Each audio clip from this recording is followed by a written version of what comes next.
네, 은혜로운 찬양 감사를 드립니다. 이 벌써 목요일이네요. 네, 절반이 이제 지나가는 그런 시간인데 오늘은 방문도 하면서 진짜 참 은혜로운 시간을 보냈습니다.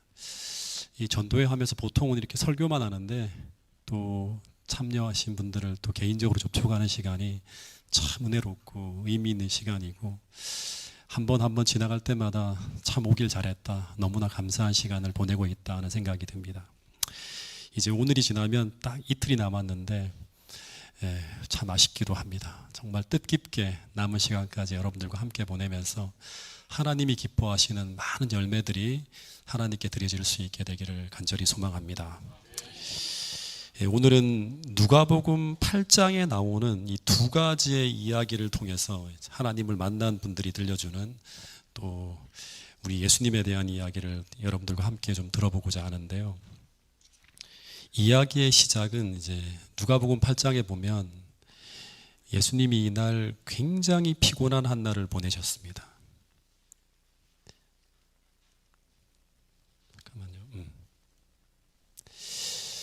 굉장히 피곤한 한 달을 보내셨습니다. 하루 종일 가르치고 가르침이 끝나면 병자들을 치료하고 하면서 끊임없이 수고하셨습니다. 그런데 문제는 예수님도 인간이기 때문에 쉬셔야 하는데 저녁이 되는데 군중이 줄지 않고 더 많은 사람들이 예수님께 막 몰려오는 것입니다. 그래서 예수님이 이제 시대의 소망이라고 하는 글에 보면 이 군중들 때문에 잡수시거나 쉬실 여가도 없이 며칠을 계속 봉사하시는 거예요. 예수님이 더 이상 버텨낼 수가 없어서 이제 선택한 한 가지 방법이 무엇인가 하면 예수님이 잠시 쉬려고 하면 이 군중을 떠나야 돼요. 선택한 방법이 배를 타고 호수를 건너가는 것이었습니다. 예수님이 제자들에게 배를 띄우라고 한 후에 배에 올라서 비교적 조용하고 한가한 이 갈릴리 동부 쪽으로 이렇게 쭉 이동해 가시는데 배에 오르자마자 막 피곤과 시장기가 몰려오면서 고물에 누워서 잠드셨다고 합니다.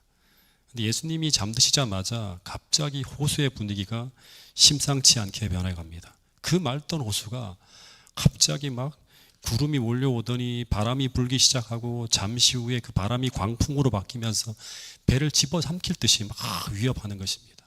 근데 처음에는 이 제자들이 베테랑 어부들이기 때문에 스스로의 노력으로 배를 지킬 수 있다고 생각하고 온갖 노력을 다 합니다. 근데 이번 광풍은 좀 달랐습니다. 아무리 노력해도 소용이 없는 것입니다. 그래서 배 안으로 막 물이 쭉 들어오게 되면서 배가 침몰하기 시작합니다. 그런데 이 배가 침몰하기 직전 제자들이 이 절망적인 순간 한 가지 사실을 기억했다고 합니다. 그게 뭔가 하면 그들이 지금 누구의 명령으로 이 바다를 횡단해 나가는가 하는 거예요. 그러면서 예수님이 명령했잖아요. 예수님을 찾기 시작하는 거예요.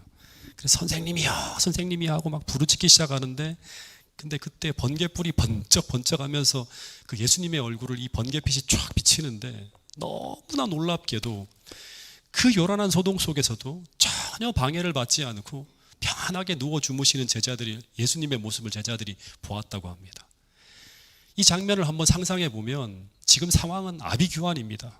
정신없이 광풍이 몰아치고 바닷물이 들이닥치고 배가 침몰해 가고 있는데 근데 마치 이 소리가 들리지 않는 듯 이 배에 타고 계신 예수님은 이 모든 상황 속에서도 전혀 방해를 받지 않고 평안히 주무시고 계시는 것입니다. 이때 이 제자들이 순간 이 모습을 보면서 막 당황했을 거예요. 어떻게 이럴 수가 있지? 근데 그때 예수님이 예수님, 예수님, 선생님, 선생님 하면서 막 예수님을 찾는 소리를 들으면서 눈을 쫙 비비면서 일어나는데 서둘지 않고 일어나시는 거예요. 그러면서 마치 지금 상황이 전혀 긴급한 상황이 아니라는 듯 가볍게 일어나서 바다를 향해서 딱 두 마디를 가볍게 외칩니다. 그게 뭐죠? 잠잠하라, 고요하라. 근데 이 단 두 마디에 폭풍은 그치고 파도는 잔잔하게 가라앉고 그 다음에 시대의 소망이라는 글에 보면 별들이 하늘에서 반짝반짝 빛났다고 하는 그런 기록이 있습니다. 그리고 난 후에 예수님이 제자들을 돌아보면서 슬픈 듯이 이런 말씀을 했다고 합니다. 이게 무슨 말인가 하면 어찌하여 이렇게 무서워하느냐, 어찌하여 너희가 믿음이 없느냐라고 꾸짖었다고 합니다. 여러분, 그런데 왜 이때 제자들이 책망을 받았을까 하는 것입니다. 제자들의 문제가 무엇이었을까 하는 것입니다. 이런 상황에서 두려워하고 무서워하는 것은 정상인 거 아닌가요? 한번 살펴봐야 되는 것입니다. 상황을 처음으로 돌려서 또다시 한번 체크해 봐야 될 게 뭔가 하면, 이들이 배를 타고 여행을 시작한 이유가 무엇이죠? 제자들이 배를 타고 여행을 시작한 이유가 무엇 때문이죠? 누가복음 8장 22절에 보면 제자들은 지금 스스로의 결정으로 이 호수를 건너가고 있지 않았습니다. 그들은 예수님의 명령으로 이 호수를 건너가고 있었어요. 그들에게 이르시되 호수 저편으로 건너가자 하심에 떠나갔다고 하는 것입니다. 이들은 지금 주님의 말씀을 따라 순종하고 있는 중이었어요. 더 중요하게 눈여겨봐야 할 것은 뭔가 하면, 이 배에는 지금 누가 타고 있었는가 하면 예수님이 배에 함께 타고 있었다고 하는 것입니다. 근데 놀라운 것은 그럼에도 불구하고 뭐가 일어났다? 광풍이 일어났다고 하는 것입니다. 복음서를 읽어보면 제자들이 호수를 건너가다가 두 번 폭풍을 만나는데, 한 번은 예수님이 없이 홀로 가다가 만난 것이고, 두 번째는 주님을 모시고 가다가 만났어요. 주님을 모시고 가든 제자들끼리 가든 두 경우 모두 광풍을 만났다고 하는 것입니다. 여러분, 그래서 먼저 여기서 우리가 하나 기억해야 될 것은 무엇인가 하면, 우리가 하나님과 동행하는 생애를 살고 있어도, 우리가 믿음으로 살고 있을지라도 우리 인생에 뭐가 일어날 수 있다? 고통스러운 일과 어려움들이 일어날 수 있다고 하는 것입니다. 우리 인생에 광풍이 일 수 있다고 하는 것입니다. 그런데 이때 우리는 어떻게 해야 되는가 하는 것입니다. 이 순간에 믿음 있는 행동은 어떤 것일까 하는 것입니다. 즉, 우리 인생이 광풍 속으로 들어갈 때, 그때 우리는 이 말씀을 보면 두 가지를 체크해야 됩니다. 첫 번째는 뭐냐 그러면, 지금 내가 누구의 명령으로 이 일을 시작했는지를 체크해야 될 것이고요. 두 번째는 지금 내가 행하고 있는 이 일에 주님께서 함께 하고 계신지를 체크해야 됩니다. 근데 이 두 가지가 확인되면 우리는 그 일을 진행하는 가운데 아무리 큰 어려움이 찾아온다 하더라도 그것은 절대 내 인생의 배를 침몰시킬 수 없는, 한순간에 사라질 수 있는 잠시 요동치는 바람에 불과하다고 하는 것을 믿어야 된다고 하는 것입니다. 왜냐하면 그 상황은 주님이 책임지고 있는 상황이기 때문이라고 하는 것입니다. 근데 이 상황을 책임져야 될 예수님이 지금 뭐 하고 계시죠? 주무시고 계십니다. 그러면 제자들은 이 상황을 어떻게 해석해야 될까요?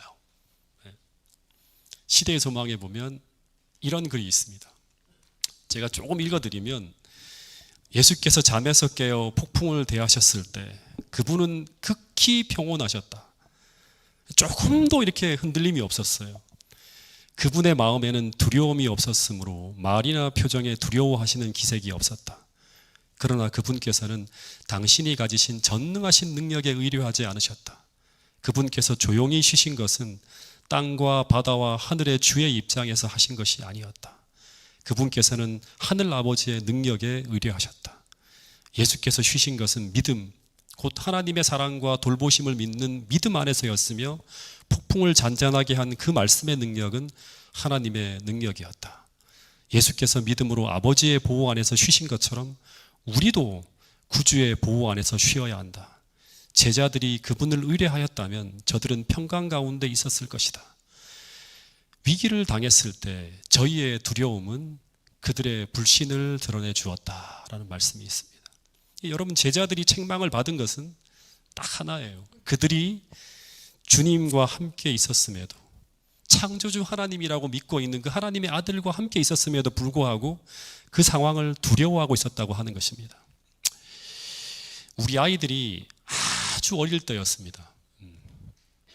이 꼬맹이들이 어떻게 하다가 자신들이 판단할 때 우리 집 경제 상황이 굉장히 어렵다고 생각했던 것 같아요.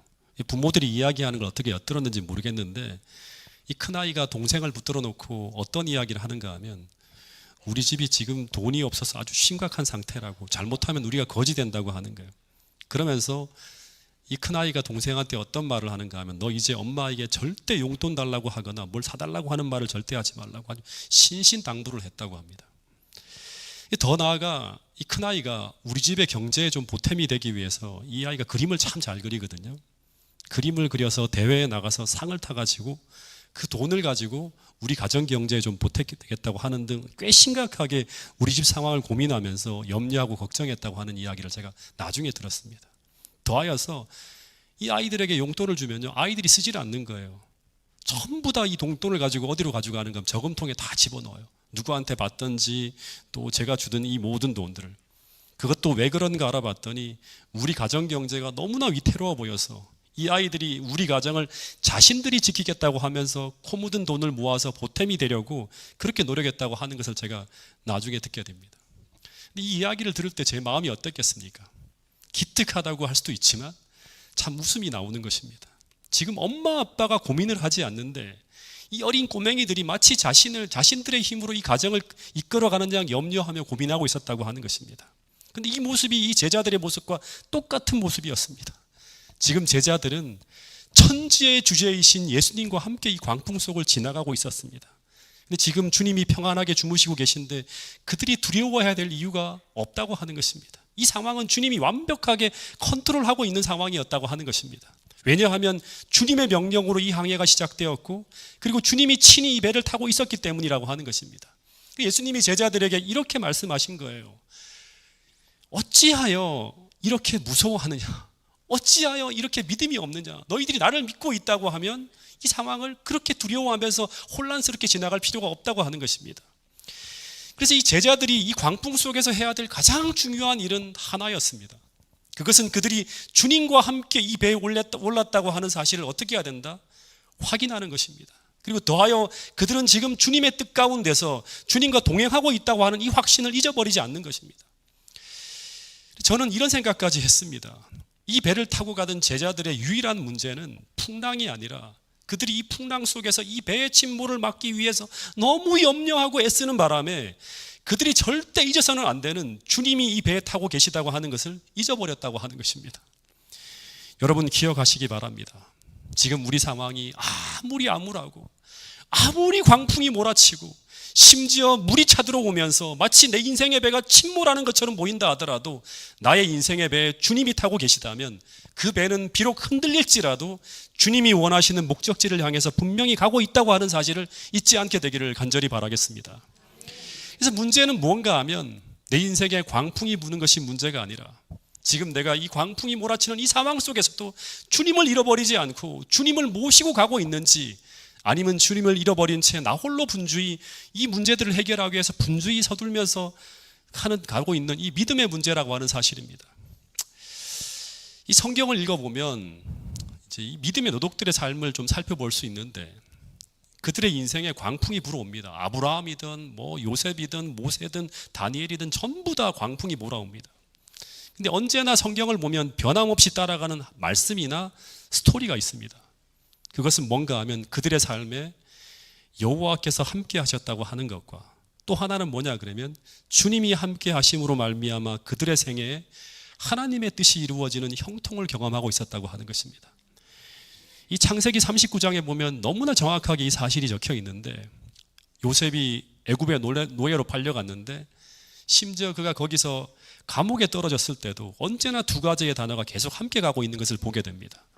즉 요셉이 애굽으로 팔려가고 감옥에 떨어지는 인생의 광풍이 몰아치고 있었지만 언제나 요셉의 생애에는 여호와께서 함께 하심으로 말미암아 그분께서 그의 범사에 모든 일에 형통하게 하셨다고 하는 이 말씀이 끊임없이 따라가고 있었다고 하는 사실입니다.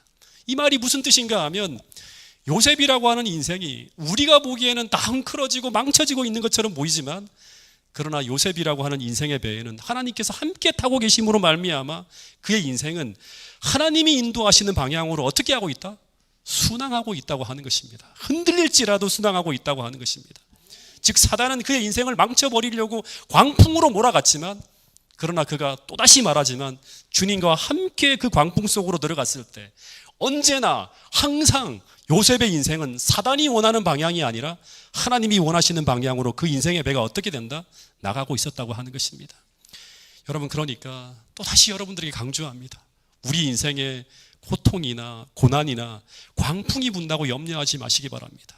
내 인생이 아무리 곤란한 지점으로 들어가고 있다 하더라도 아무리 불편하고 아무리 절망적인 지점을 향해 나가고 있다 하더라도 염려하지 마시기 바랍니다. 오늘 우리 안에 주님과 연결되어진 그 믿음이 있다면 지금 그 광풍 속에서도 우리 인생의 배는 반드시 그 광풍을 뚫고 그 고난의 협곡을 지나서 믿음의 노독들이 경험했던 그 축복의 대회로 반드시 나가실 수 있다고 하는 이 확신을 가지고 돌아갈 수 있게 되기를 간절히 바라겠습니다. 제가 정말 나이가 들면서 싫어하는 것이 뭔가 하면 청룡열차나 바이킹이나 뭐 이런 놀이기구를 타는 거예요. 오래전에 아이들과 처음으로 이제 캐리비안 베이라고 하는 용인에 있는 이제 이 놀이동산에 갔는데, 제가 나이가 드니까 애들만 타라고 막 보냈는데 저는 막 그 타려고 생각만 해도 막 스트레스고 막 그래서 안 타려고 하다가 아이들이 아빠 한 번만 막 계속 때를 쓰는 거예요. 하도 성화를 부려서 제가 그 중에서 제일 덜 무서운 걸 하나 선택해서 올라갔습니다. 근데 그것이 보니까 꽤 긴 관으로 이렇게 튜브로 쫙 연결되어진 것인데 그걸 타고 내려오는 거예요. 근데 기다리다 보니까 이제 제 차례가 되어서 이제 딱 올라가는데 갑자기 위에 올라가서 보니까 이 슬로프의 높이가 생각보다 너무 높은 거예요. 밑에서 보는 거 다른 거예요. 또 터널식으로 막 돼 있어서 이 두려움과 공포가 막 굉장히 심하게 몰려오는 거예요. 막 후회가 되었어요. 어쨌든 제 차례가 되어서 이제 애들과 함께 이렇게 동그란 이렇게 놀이기구에서 그 튜브 속으로 탁 떨어지는 거예요. 몸을 던졌는데 근데 막 벼랑으로 떨어지는 것처럼 공중에 몸이 둥둥 떨어지는데 추락하는 느낌이 드는데 얼마나 아찔하고 얼마나 두려운지 그냥 와 하면서 막 소리가 막 비명 소리가 막 질러 터져 나오는 거예요. 근데 저는 단 한순간 또 잘못하면 죽을지 모른다는 생각을 전혀 하지 않았습니다. 왜냐하면 그 이유가 뭐 때문이죠? 저는 이 시작과 끝을 이미 알고 있었고, 그리고 이 모든 상황은 이 궤도를 벗어나지 않는 안전하게 계획된 튜브 속을 내가 지나가고 있다는 것을 알았기 때문이에요. 그래서 아찔한 스릴 속에서 약간의 두려움과 어지러움은 있었지만 그러나 절망적인 공포에는 사로잡히지 않았다고 하는 것입니다. 여러분, 이것이 바로 믿음으로 사는 삶과 믿지 않는 삶의 차이입니다. 하나님께서 함께 하시는 삶과 그렇지 않은 삶의 차이라고 하는 것입니다. 우리가 주님과 함께 동행하는 가운데 벌어지는 모든 인생의 바람은 마치 우리가 이 튜브를 타고 가는 것과 똑같아요. 잠깐 우리가 흔들리고 빙빙 돌고 추락하는 느낌도 오지만 그러나 우리는 절대 하나님이 정해놓은 그 궤도를 벗어나서 벌어지는 일은 절대 일어나지 않는다고 하는 것입니다. 그리고 이 경험이 끝나면 분명히 하나님께서 계획한 그 목적지를 향해서 목적지로 안전하게 도착해 있는 우리 자신을 발견할 수 있을 것이라고 하는 것입니다.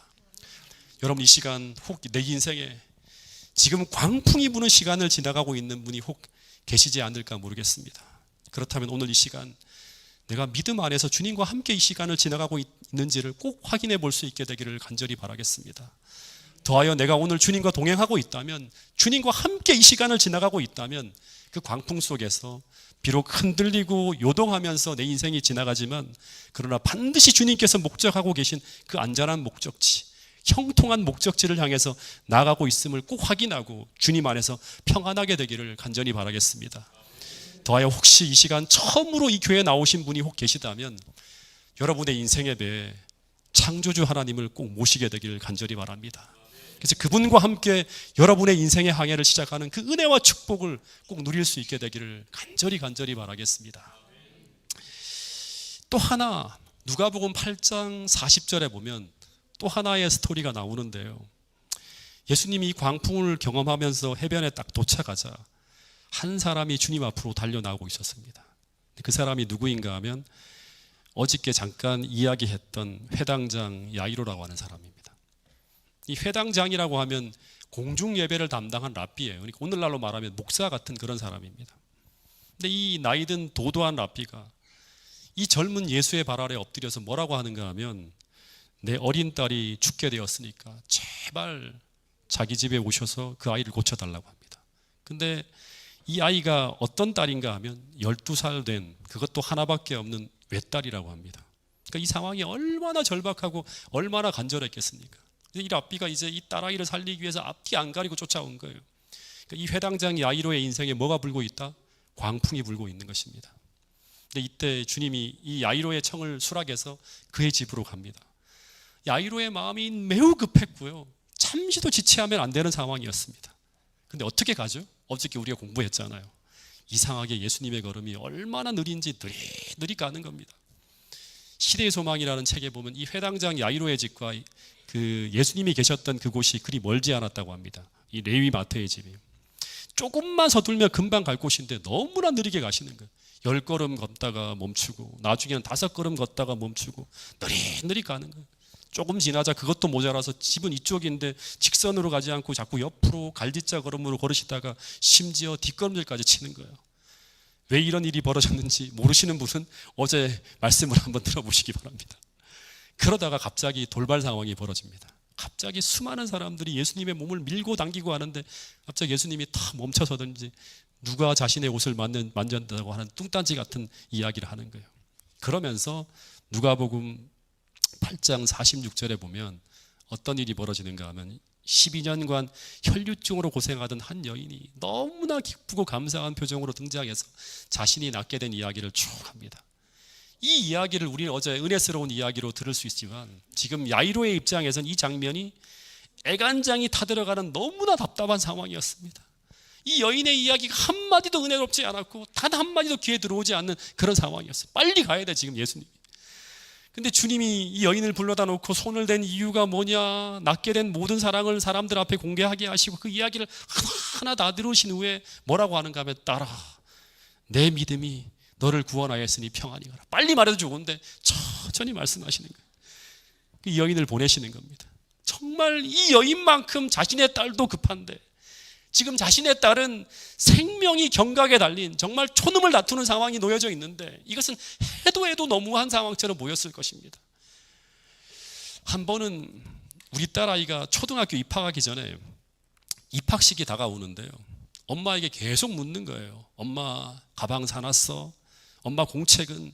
연필도 필요한데, 엄마 학교엔 실내화를 신고 간대. 실내화도 필요하대. 실내화 준비해놨어 하면서 한 달 전부터 계속 묻는 거예요. 딸아이의 생각에는 엄마는 자기 입학식이 다가오는데 겉으로 보기에는 엄마가 다른 일에 바빠서 도무지 자신의 입학식에 관심이 없는 것처럼 보이는 거예요. 다시 말해 자신은 급해 죽겠는데 엄마는 너무나 무관심하게 하루하루를 보내고 있는 것처럼 보여서 이 다인이가 애가 타는 것입니다. 묻고 또 묻고 하면서 계속 체크를 하는 것입니다. 근데 엄마는 정말 무심하게 매일매일을 보냈을까요? 그렇지 않죠. 다인이를 너무나 사랑하는 엄마의 마음엔 다인이가 입학식 때 무엇이 필요하고 그것을 어떻게 구입해야 될지 이미 모든 계획이 다 세워져 있습니다. 여러분들에 대한 모든 인생의 계획이 하나님께 다 세워져 있다고 하는 것입니다. 조금 있으니까 가방은 이모로부터 들어오고 노트와 연필과 필통은 엄마가 이마트 가서 구입해 놓고 심지어가 다인이가 생각지 못했던 새 신발과 초등학교 들어가면 새로 입어야 할 새 옷까지 엄마는 다인이가 생각하고 있는 것 그 이상을 엄마가 생각한 날짜에 맞추어서 하나하나 다 엄마의 계획대로 준비하고 있었다고 하는 것입니다. 여러분, 예수님도 마찬가지일까요? 주님께 믿음으로 맡겨진 문제는 우리를 사랑하시는 하나님께 맡겨놓은 것입니다. 그렇다면 주님은 다인이 엄마보다도 더 치밀한 계획 속에서 그 문제를 풀어가고 있는 것을 성경에서 우리는 하나하나 다 체크할 수 있다고 하는 것입니다. 그래서 문제는 또다시 말하지만 상황이 어떻게 변해가는가가 중요한 것이 아니라 그 상황이 얼마나 급박하게 돌아가고 있는가가 중요한 것이 아니라 또다시 반복하여 말하지만 정말 우리에게 중요한 것은 지금 내가 이 문제를 해결하실 수 있는 능력을 가지신 그 주님과 함께 가고 있는가, 즉 내가 끝까지 믿음으로 주님을 붙들고 이 광풍송을 지나가고 있는가가 가장 중요하다고 하는 사실입니다. 정말 이 회당장 야이로에게 중요한 것은 지금 이 상황이 아무리 급박하게 돌아간다 하더라도, 아무리 초조하게 흘러간다 하더라도, 아무리 주님이 지체하는 것처럼 보인다 하더라도 그는 끝까지 주님을 기다리며 주님과 함께 움직여야 된다고 하는 것입니다. 여기에 그 인생의 성패가 달려있다고 하는 것입니다. 여러분, 내가 주님과 동행하고 있다, 이 말이 어떤 말인가 하면 간단하게 말하면 이 문제를 하나님께 맡기고, 두 번째는 주님의 방법으로 이 문제를 해결하기 위해서 주님을 앞세워서 이 문제를 풀어나가고 있는 것입니다. 근데 그렇게만 할 수 있다면, 그렇다면 어떤 상황이 지금 벌어진다 하더라도 우리에게는 반드시 소망이 있다고 성경은 약속하고 있습니다. 잠언 24장 14절 말씀을 같이 한번 읽어보겠습니다. 시작. 이것을 얻으면 정령이 내 장래가 있겠고 내 소망이 끊어지지 아니하리라. 이것을 얻으면, 주님과 함께 있으면, 주님을 얻으면, 주님과 동행하고 있다면, 그러면 정령이 내 장래가 있겠고 내 소망이 끊어지지 아니하리라. 이 말씀을 꼭 믿게 되기를 간절히 바라겠습니다. 시간이 어쨌든 지체되어 갑니다. 너무나 염려가 되는데 49절에 보면 집에서 어떤 하인이 소식을 가지고 달려옵니다. 그 소식은 뭔가 하면 비보입니다. 딸아이가 죽었다고 하는 거예요. 내가 그동안 염려하던 그 일이 벌어진 것입니다. 이 통보를 받았을 때 야이로는 아마 주체할 수 없는 막 눈물을 흘리면서 통곡을 했을 거예요. 따라 하면서. 근데 이 순간 얼마나 예수님이 원망스러웠을까요? 조금만 더 서둘렀다면 이런 일이 생기지 않았을 때 하면서 너무나 예수님이 원망스러웠을 것입니다. 여러분, 그런데 우리도 이런 상황 속에 빠져들 때가 있죠. 우리가 계속 기도하며 주님과 동행해 왔는데 그 결과가 내가 절대 바라지 않는, 절대 벌어지지 않기를 바랐던 그 최악의 일이 벌어진 것입니다. 하늘이 무너지고 땅이 꺼지는 듯한 그런 결과를 만난 것입니다. 이때 우리는 주님을 떠날 수도 있습니다. 믿음이 완전히 무너질 수도 있습니다. 이 상황은 광풍이 부는 정도가 아니라 배가 완전히 파손된 것 같은 그런 상황에 벌어진 거예요. 여러분, 이때도 우리는 계속 주님을 의지해야 되나요? 이제 선택을 해야 됩니다. 이제 이 상황이 더 이상 주님이 필요 없는 상황이라고 믿는다면 주님을 돌아가시게 하고 자기 혼자 집으로 돌아가든가, 아니면 그 감당할 수 없는 이 상황을 홀로 맞는 것이 아니라 그 슬픔의 장소까지 주님과 함께 끝까지 주님을 앞세우고 들어가는 것입니다. 한번 또 상상해 보면 야이로는 지금 막 사지가 막 부들부들 떨리면서 막 눈물이 쏟아지면서 따라, 내 사랑하는 따라 하면서 막 통곡을 하고 있었을 거예요. 근데 이 야이로가 계속 울면서 고개를 떨구고 있을 때 이때 야이로의 귓가에 이런 예수의 음성이 들려옵니다. 이 뭐 참 감동적인 말이죠. 누가복음 8장 50절에 보면 두려워하지 말고 뭐 하기만 해라? 믿기만 해라. 이게 무슨 말이에요? 문제가 최악으로 변해간다 하더라도 그것을 보지 말고 나만 보고 나만 믿으라고 하는 것입니다. 그러면 너가 생각지 않는, 너가 기대조차 할 수 없었던 더 크고 더 위대한 구원을 보게 될 것이라고 하는 것입니다. 이 상황이 지체되어져 가는 이유가 바로 그것 때문이라고 하는 것입니다. 여러분, 이것은 우리 모두에게 던지는 예수님의 메시지입니다. 두려워하지 말고 믿기만 해라. 문제가 최악으로 변해간다 하더라도, 상황이 가장 절망적으로 보인다 하더라도 그것을 보지 말고 누구만 바라보라? 주님만 바라보고 그분만을 믿으라고 하는 것입니다. 그러면 정령이 내 장래가 있겠고 내 소망이 절대 끊어지지 않을 것이라고 말씀하고 있는 것입니다. 여러분, 세상이 다 무너지는 것 같고 내 인생이 파탄난 것처럼 보인다 할지라도 믿음의 주요, 우리를 온전케 하실 수 있는 그분을 바라보기를 그치지 않을 수만 있다면 우리는 이 회당장 야이로에게 벌어졌던 그 반전의 역사가 반드시 우리 인생에도 나타날 것이라고 하는 이 사실을 우리 모두가 꼭 믿고 돌아갈 수 있게 되기를 간절히 바라겠습니다. 이 말을 믿고 이 야이로가 군중을 밀치고 예수님께 더 바짝 다가왔다고 합니다. 그리고 야이로는 마지막까지 예수님을 모시고 집으로 들어갑니다. 집안은 완전히 막 그 어린 딸이 죽었으니까요, 막 곡소리가 나고 난리가 났습니다.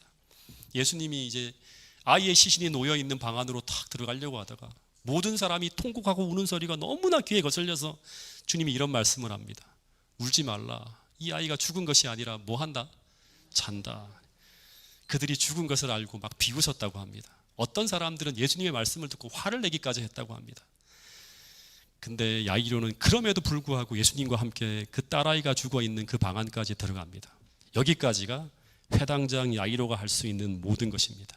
여기까지가 인간이 믿음으로 할 수 있는 모든 것이, 아이를 살려내는 건 우리가 할 수 없습니다.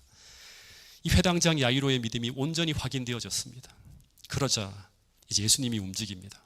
예수님이 그 죽어있는 아이의 침대 곁으로 가서 그 죽은 아이의 손을 탁 잡고 어떻게 하는가 하면 이런 말을 합니다. 마가복음 5장 41절에 보면 소녀야 내가 말하노니 어떻게 하라? 일어나라 하는 거예요. 이 말은 당시 아버지가 딸아이에게 흔히 쓰는 일상적 용어라고 합니다. 다시 말하면 이 말은 딸아 이제 일어날 시간이네, 일어나야지 하는 것과 똑같은 어투의 말이라고 합니다. 이것은 무엇을 말하는가 하면 이 상황이 예수님에게는 그만큼 간단한 상황이라고 하는 것입니다. 마치 제자들은 배가 파산 직전에 몰렸을 때 주님이 함께 계신데도 불구하고 죽을 지경이다, 큰일 났다 하면서 소리쳤지만 주님 앞에서는 이 상황이 이렇게 아주 간단한 상황이었다고 하는 것입니다. 주님의 단 두 마디, 잠잠하라, 고요하라, 이 단 두 마디에 모든 복잡한 상황이 종료되어진다고 하는 것입니다. 왜냐하면 예수님은 창조주 하나님이기 때문이라고 하는 것입니다. 마찬가지로 회당장 야이로에게는 이 상황이 아주 안달이 나고 급하고 괴롭고 힘든 아주 심각한 상황이었지만, 그러나 이 문제가 믿음으로 주님에게 옮겨졌을 때, 즉 그것이 하나님의 문제가 되었을 때 이 문제는 너무나 간단하게 해결될 수 있는 문제로 변화되었다고 하는 것입니다. 이 단순한 몇 마디의 말, 소녀야 내가 내게 말하노니 일어나라. 이 말을 원어로 하면 어떻게 됩니까? 달리다쿰. 이 한마디에 모든 상황이 종료되었습니다. 이 말을 듣고 죽은 아이가 눈을 뜨고 벌떡 일어납니다. 여러분, 죽음 속에 있더라도, 심지어 가장 캄캄한 무덤 속에 우리 상황이 갇혀 있다 하더라도 단 하나, 그 상황 속에서도 우리가 주님을 붙들 믿음이 우리에게 있다면, 그러면 그 칠흑 같은 어둠을 깨뜨리고 역사하시는 하나님의 찬란한 구원의 역사를 우리 모두가 경험할 수 있다고 오늘 주님은 이 말씀을 통해 여러분 모두에게 던지고 있다고 하는 사실입니다. 그러므로 언제나 우리가 염려해야 될 가장 중요한 문제, 가장 두려워해야 될 것은 무엇인가 하면 광풍의 크기와 우리가 처한 그 상황이 아니라, 또다시 말하지만 우리가 그 광풍 속에서도 우리가 주님과 동행할 그 믿음이 있는가 없는가 하는 것입니다. 그 믿음이 있다면 주님은 오늘 여러분과 저에게 분명히 이런 말씀을 하고 있습니다. 요한복음 11장 40절 말씀 같이 한번 읽어보겠습니다. 시작. 예수께서 이르시되 내 말이 내가 믿으면 하나님의 영광을 보리라. 내가 믿으면, 너가 끝까지 나와 함께 동행할 수만 있다면, 그 믿음을 가지고 이 상황에 맞설 수만 있다면 하나님께서 역사하시는 찬란한 영광의 역사를 우리 모두가 볼 수 있다고 약속하고 있는 것입니다. 2009년 11월에 제가 새벽 2시에 한 문자를 제가 받게 됩니다. 어떤 한 청년이 심장마비로 쓰러졌는데, 근데 그 아이가 지금 제가 당시에 있던 그 고향에 있는 명지대 병원 응급실로 실려갔다고 하는 것입니다. 근데 이 청년은 어떤 청년인가 하면 제가 구도자로 열심히 가르치는 분의 아들이었습니다. 근데 그 아들이 갑자기 심장마비로 쓰러져 갖고 이 명지대 병원 응급실에서 사경을 헤매고 있다고 하는 메시지를 새벽 2시에 제가 받게 됩니다. 제가 그 병원으로 달려가서 중환자실에서 그 어머니를 만났는데, 이 어머니는 이 아들에 대한 그게 너무너무 커서 거의 실신하기 직전 상황이었어요. 이 쓰러진 이 아들이 어떤 아들이었는가 하면, 이 아들은 호주에서 이제 중고등학교를 다 보내고 대학까지 다니다가 한국으로 들어와서 중앙대학교 법대를 편입하고 다니던 그런 학생이었습니다. 그리고 4학년이었는데 이미 취직까지, 좋은 회사에 대기업에 취업까지 해놓은 정말 어머니의 희망과 같은 그런 아들이었습니다. 그리고 이 아들은 제가 가서 볼 때마다 보는데 진짜 말 그대로 이 키도 한 1m 90에다가 너무나 잘생긴 그런 아들이었습니다. 그래서 엄마가 늘 자랑하던 그런 아들이었는데, 이 아들이 그날 저녁 어머니와 같이 저녁을 먹고 잠깐 공방에 들어가서 이렇게 공부하기 전에 이제 쉬려고 하다가 바로 쓰러진 거예요. 급하게 119를 불러서 구급대원들에 의해서 들것에 실려서 막 병원으로 달려갔는데, 근데 이 엄마가 저한테 그때 한 이야기가 뭐냐 그러면, 아들의 얼굴색이 죽은 사람 모양으로 파란색 잉크가 풀어지듯이 시퍼렇게 변해가고 있었다고 하는 것을 저한테 들려준 그런 기억이 있습니다. 여러분, 제가 이 아이가 정말 하나님의 은혜로 살아가는지를 한번 확인해 보려고, 제가 공대 출신이다 보니까 자꾸 이 기적에 대한 일이 벌어지면 제가 체크를 합니다.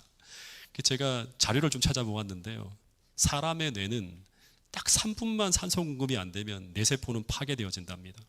이게 2012년도에 SBS 뉴스에서 보도된 내용인데, 심장마비예요. 심장마비는 응급실 가기 전에 살아나야지, 응급실에 가도 살아날 확률은 3%예요. 그리고 뇌가 회복될 확률은 0.9%라고 합니다. 이 데이터는 응급실에 들어가기 전까지 멈춰진 심장이 이게 돌아오지 않으면 심폐소생술로 거의 대부분이 죽거나 100명 중에 3명 정도는 생존하기도 하는데, 생존하더라도 0.9%가 뇌가 회복된다고 하니까 99%는 뇌 손상이 심각하게 이제 벌어진다고 하는 것이죠.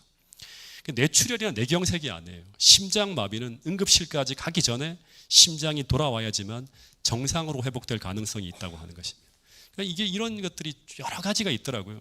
이 슬라이드 보면 통상 5분에서 6분이 지나면 뇌 손상이 진행되어지고, 이렇게 10분이 경과하면 뇌 손상이 심각해지거나 뇌사까지 가는 거예요. 10분이 지나면. 그리고 이 그래프는 심정지 상황에서 1분 안에 심폐소생술로 다시 돌아오면 거의 살아나지만 4분, 5분 지나가면 급격하게 떨어지죠. 그리고 10분이 지나가면 거의 대부분 뇌사로 가는 겁니다. 근데 이 친구가 구급대원들에 의해서 고양시에 있는 명지대 응급실에 가서 깨어나지 못해요, 바로. 그리고 이 친구의 호흡과 심장이 되살아날 때까지 걸린 시간이 몇 분인가 하면 25분이 지났다고 합니다. 25분 동안 심장이 멈춰 있었고 뇌는 산소 공급이 안 되어서 계속 뇌세포는 죽어가고 있었다고 하는 거죠. 그래서 일단 이 응급실 의사들이 다행히 25분 만에 호흡과 심장은 다시 살려놓았지만 그 담당 의사가 이 친구를 중환자실로 보내면서 엄마에게 말하기를 지금 뇌손상이 아주 심각한 수준이고 그렇기 때문에 하루나 이틀이 이 아이의 생명의 고비라고 하는데 혹시라도 또다시 심장마비가 온다든가 뇌발작이 일어난다고 하면 어머니 마음 준비를 하세요라고 그런 얘기를 했다고 합니다. 근데 이 친구가 만약에 잘 견뎌서 다시 깨어나면 최악의 상황은 식물인간, 왜냐하면 통상 10분 이상이 지나면 통계에 의해서 말하잖아요. 거의 뇌사로 가기 때문에 그렇게 되고, 특별한 경우 이 친구가 잘하면 반신불수나 언어장애나 지능이나 판단력이 현저히 떨어지는 사람이 될 수 있을 것이라고 하면서 이전과 같은 아이로 돌아오기는 거의 불가능하니 각오하고 있으라고 하는 그런 얘기를 했습니다. 그런데 이분이 이 아이의 생명만이라도 다시 살려달라고 막 통곡하고 있었습니다. 제가 전화를 처음 받고 막 교회차를 몰고 달려갈 때, 제가 인턴 2년차 때거든요. 이런 분을 만나면 무슨 위로의 말씀을 해야 될지, 도대체 이 상황에서 어떤 말을 해야 되는지 몰라가지고 계속 기도하면서 갔어요. 근데 명지대 병원 엘리베이터를 탁 타고 올라갈 때 그때 떠오른 말씀이 제 신앙의 일대 뭐라 하면 진짜 확 제 마음속에 한번 믿음의 이걸 도약하게 만드는 그런 말씀이 떠올랐습니다. 그게 뭔가 하면 로마서 4장 17절 말씀이었어요. 이 말씀은 아브라함이 믿은 바 그 하나님이에요. 그러니까 아브라함도 모든 게 불가능한 상황으로 두 번씩 가죠. 이삭을 바치는 상황이나 또 아이가 태어나는 상황이나 두 번씩 진짜 도저히 인간의 힘으로 알 수 없는 그런 상황으로 가는데, 이때 아브라함이 믿은 바 그 하나님은 어떤 하나님이다? 죽은 자를 살리시며 없는 것을 있는 것처럼 부르실 수 있는 하나님이라고 하는 이 말씀이에요. 그러니까 한참을 이분과 함께 있다가 돌아오기 전에 제가 그분의 손을 붙잡고 제발 지금까지 공부했던 그 하나님을 붙들어 보시라고, 이때를 위해 하나님이 필요한 것이라고 하면서 거의 완전히 그냥 패닉 상태에 있는 이분의 손을 잡고 함께 눈물을 흘리면서 기도했는데, 이때 계속 반복해서 뭐라고 했는가 하면 로마서 4장 17절 말씀을 귀에 들어가도록 계속 반복해서 제가 기도하였습니다. 그의 믿은 바 하나님은 죽은 자를 살리시며 없는 것을 있는 것처럼 부르실 수 있는 분이다. 이때 이분에게 필요한 하나님은 어떤 다른 하나님이 아니라 아브라함이 믿은 바로 이 하나님이었어요. 죽은 자를 살리시며 없는 것을 있는 것처럼 부르실 수 있는 하나님, 그 하나님만이 이 아들을 살릴 수 있다는 그런 생각이 들었던 것입니다.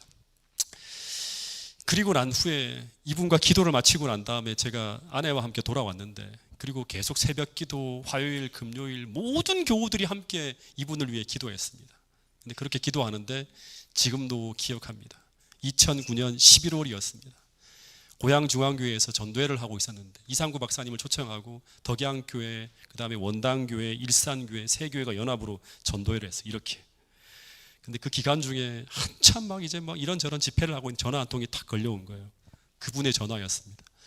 전화 받기가 무서워서 처음에는 몇 번 울릴 때까지 심호흡을 했습니다. 혹시나 이 친구가 죽었다고 하면 어떻게 장례식을 치를까가 막 고민이 되는 거예요. 솔직히 전화 받기가 너무 두려웠는데, 근데 이 친구가 딱 전화를 받았는데 이 친구가 중환자실에서 깨어났다고 하는 얘기를 들었어요. 그리고 갑자기 이분이 목소리가 좀 고양되어져서 좋은 소식인가 보다 했지만, 그래도 그 다음엔 이야기가 굉장히 이제 곤두서는 거예요. 눈물이 핑 돌면서 심장마비에서 깨어난다 하더라도, 응급실에서 살아난다 하더라도 뇌회복은 몇 프로다? 0.9%예요. 그 다음 이야기를 계속 기다렸는데 손과 발을 못 움직인다든가 말을 못한다든가 기억을 모두 잃어버렸다든가 하는 말이 나올 텐데 하면서 그 다음 이야기를 기다렸는데, 그 다음 이야기는 너무나 감격스러운 이야기였어요. 손과 발 모든 것을 다 정상적으로 움직일 수 있고, 기억을 체크했는데 단지 쓰러졌던 그 순간만을 기억 못할 뿐 모든 것을 기억하며 정상으로 회복되었다고 하는 것입니다. 기억 상실도, 언어 장애도, 신체 장애도, 지능 저하도, 그 어떤 것들을 다 예상했던 것들이 하나도 발생하지 않았다고 하는 것입니다. 의사가 뭐라고 하는가 하면, 당신 정말 기적 같은 일이 벌어졌으니까 너무너무 당신이 믿는 그 신에게 감사하라고 하는 그런 말을 하였다고 합니다. 이 전화를 받자마자 바로 제가 그 병원으로 달려가서 그 어머니를 만났는데, 그 슬픈고 절망적인 얼굴, 막 감정을 못 추스리고 막 몰라요 하던 그 모습이 아니라 너무 감격스러워하며 행복하고 감사하는 얼굴이었습니다. 여러분, 우리가 하나님을 만나면 그런 경험을 할 수 있어요. 하나님의 영광을 보면 그렇게 기쁠 수가 있는 것입니다. 완전히 죽은 사람처럼 되어 나가던 그 아들이 정상적으로 회복되어 돌아올 수 없다고 하던 이 아들이 아무 이상 없이 회복되었다고 하는 것입니다. 이 일은 어떤 방법으로도 설명이 불가능하다고 했습니다. 그런데 당시 기도했던 모든 사람들은 알고 있었습니다. 그 어떤 방법으로 설명할 수 없는 그 일이 일어난 이유는 우리가 기도할 때 하나님께서 우리의 기도를 들으시고 그 창조의 능력으로 역사하셔서 산소 공급이 안 되어 죽었던 뇌세포 하나하나를 어루만지신 하나님의 치유의 역사였다고 기도하던 모든 사람들에게 제가 선포했던 그런 기억이 납니다. 왜냐하면 우리가 믿는 바 그 하나님은 어떤 하나님이다? 로마서 4장 17절 죽은 자를 살리시며 없는 것을 있는 것처럼 부르실 수 있는 창조주 하나님이라고 하는 거예요. 무에서 유를 불어내실 수 있는 그런 하나님이라고 하는 것입니다. 여러분, 그래서 내 인생이 아무리 요동치고 아무리 흔들리는 일이 벌어진다 하더라도 내 인생의 배에 주님이 타고 계시다면, 더하여 그분이 내 인생을 운전하고 계시다면, 그러면 죽은 자를 살리시며 없는 것을 있는 것처럼 부르실 수 있는 창조주 하나님께서 우리의 고민과 문제를 우리에게 가장 유익하고 가장 선한 방법으로 해결하실 것이라고 하는 것을 우리 모두는 믿을 수 있을 것이라고 하는 것입니다. 그 하나님을 우리 모두가 믿으며 그 하나님의 영광을 단지 소수의 사람, 성경에 나와 있는 그 인물들만이 아니라 우리 여기 제주중앙교회 또 제주도에 계신 모든 성도님들이 함께 경험할 수 있게 되기를 간절히 바라면서 오늘 말씀을 줄이도록 하겠습니다. 우리 마치는 찬미는 다 같이 386장 이 눈에 아무 증거 아니 보여도 이 찬미를 함께 한 후에 제가 기도하고 마치도록 하겠습니다.